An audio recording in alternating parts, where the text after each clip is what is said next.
राज साहब, आज जब हुआ ये कि आज ज़ाहिर CCPO लाहौर जो हैं साबिक, उनके हवाले से उनकी ट्रांसफ़र के अगेंस्ट एक केस की समाअत थी।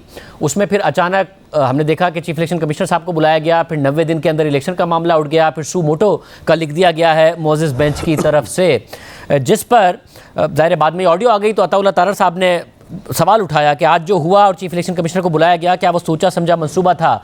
ये जो सवाल है और ये जो कंसर्न है अताउल्लाह तारर का, क्या ये जमात का कंसर्न है? आप इसको शेयर करते हैं?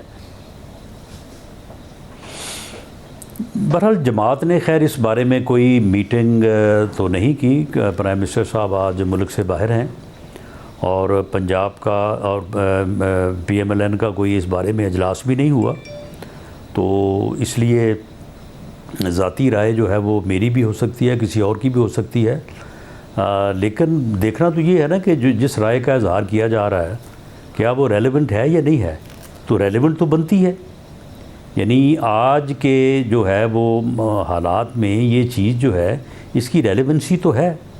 इससे पहले बाबा रहमत साहब के हवाले से भी चीज़ें सामने आई थी, तो उनको अगर उस वक्त जो है वो उनको देख लिया जाता तो शायद ये चीज़ें जो हैं ये रुक जाती।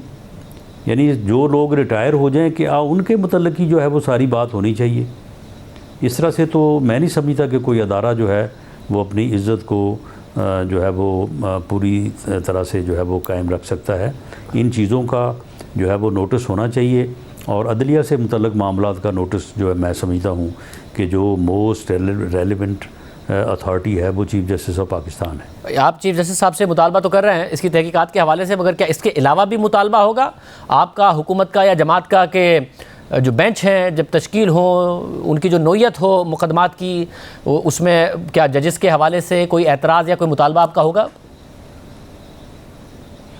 मैं एक वकील के तौर पे ये समझ सकता हूँ कि ऐसी सूरत में जो बेंच है जो इन केसेस को जो है वो समाअत कर रहा है, उन मोअज़्ज़ज़ जजेस को उस बेंच में नहीं बैठना चाहिए। जिनके ऊपर सवाल उठा या ऑडियो में सवाल उठा या नाम लिया फवाद चौधरी साहब ने, आबिद ज़ुबैर साहब ने, उनको या किस जिन पे यानी जिन पे सवाल उठा, मैं समझता हूँ कि किसी को मुतालबा करने की नौबत आनी ही नहीं चाहिए। जो आला अदलिया की और मुअज़्ज़ज़ जजेस की जो रवायत रही हैं, ये तो खैर बात कुछ थोड़ा ज़्यादा हो गई है। इससे कोई 100 दर्जे नीचे भी बात हो तो जजेस साहबान जो हैं वो फिर उस बेंच में या उस काज को का फ़ैसला करने या सुनने में नहीं बैठते।